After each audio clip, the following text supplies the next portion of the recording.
खुलुमबाय स्टुडियोआव आं उदांस्रि मुसाहारि दिहिरा VCDCआव बिटिआर सरकारनि दैमु माव बिथांखिनि आवथायाव मुलाम्फा मोनगिरिफोरनो गनायथि बिलाइ गथायदों।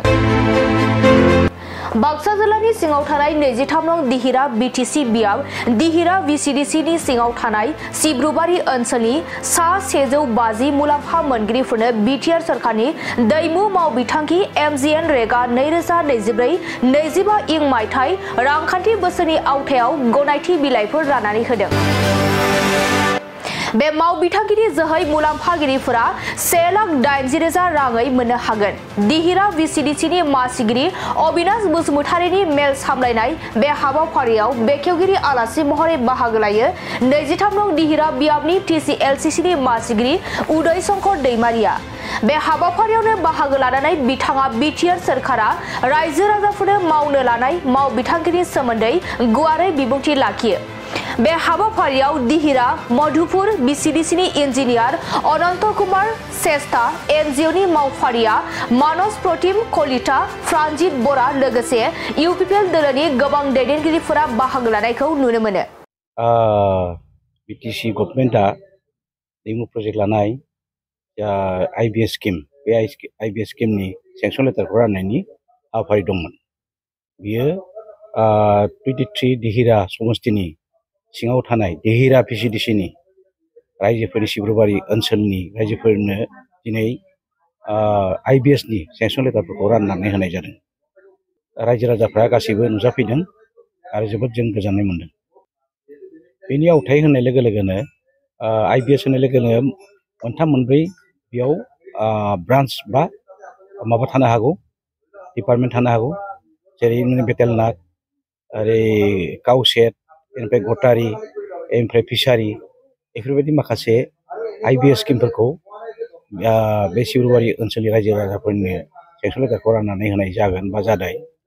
दा बेयाव जों दिनै गुबैयै मोनबा IBSनि जिथु श्रेणी बे श्रेणीनि सेंक्सनखौ दिनै राननानै होनाय जागोन। बेनि जोहै एक्सुवेलि बेखौ BTC गभर्नमेन्टआ जाहाथे जोंनि दुखिया रायजो राजाफ्रा दैमु होनाय लोगो लोगोनो बिनि मिनिङा जादों दैमु होनाय लोगो लोगो मोनसे माबानिफ्राय निजोरानि फुंखानिफ्राय दैया जेरैबायदिहाय गोजोनै ओंखारबोयो, दैमु होननाय लोगो लोगोनो एक्सुवेलि गोजोनबो जायो। बेनिफ्राय मोनसे फुंखानिफ्राय ओंखारनाय दैनिया जेरैबायदिहाय रायजोफोरनो बा मानसिनो जिउ होयो बा थांना थानायाव हेफाजाब होयो, बे रोखोमैनो बे दैमु स्किमनि गेजेरजों जाहाथे जोंनि दुखिया परियालफोरा, दुखिया न'खरफ्रा जाहाथे बे दैमु होननाय जिथु फुंखा, बे फुंखानि लेखायै जाहाथे गाव गावनि न'खरखौ बिनि जोहैयै रांखान्थिनि जिथु फुंखा बेखौ इयुनाव मोनबाय थागोन बेखौ मिजिंथिनानै आरो गाव गावनि न'खरखौ दानायनि बेलायाव न'खरा हेफाजाब जागोन बेखौ नोजोर लाखिनानै BTC गभर्नमेन्टनि मानाव गेदेरशिप बिथाङा सेस्ता NGOनि गेजेरजों बेखौ लानाय जादों। गिबियावनो बड'लेण्ड बुब्लि न'खर लोगोसे बड'लेण्ड बुब्लि नायगिरि बिथांमोननिसिम आंनि गोसो गोरबोनिफ्राय साबायखर जासिहरबाय। जों दिनै 23 नं दिहिरा समस्तिनि सिङाव थानाय दिहिरा VCDCनि जोंनि माखासे बेनिफिसियारिफोरनो दैमु प्रजेक्ट जेनेबा MGN रेगानि गेजेरजों मोनसे दैमु प्रजेक्ट खालामदों जोंहा BTC सरकारा। बे दैमु प्रजेक्टनिनो जोङो दिनै IBS होननानै बुङो। बे IBSनिनो जों दिनै दिहिरा VCDनि सिङाव बे सिब्रुबारि ओनसोलाव जोङो सेंक्सन लेटार रानना होनाय जादों। मानोना जोंनि रायजोफोरा गामि ओनसोलाव थानानै मोजां मोनग्रा रायजो आरो गामि ओनसोलाव थानानै जोंनि मानसिफोरा मोसौ, बोरमा, गय बागान बेफोरबायदि माखासे बारि बागान माखासे जुनार फिसिनानै मोजां मोनो आरो बिदि फिसिनानै जिउ खाङो। बैखौ नोजोर बोनानै जोंनि दिनैनि प्रमद बर' सार दैदेननाय सरकारा दिनैनि बे जोंनि न'खौ जौगाखांबोनाय एसे न'खरफोरनो जोंनि सरकारनिफ्राय जों एसे अनसुंथाइ होयोबा जाहाथे जौगाहोनायाव मदद खालामो बेखौ नोजोर बोनानै जों दैमु प्रजेक्टनि गेजेरजों माखासे बेनिफिसियारिफोरनो IBS दैमु प्रजेक्टनि गेजेरजों IBS होनायनि हाबाफारि लादों।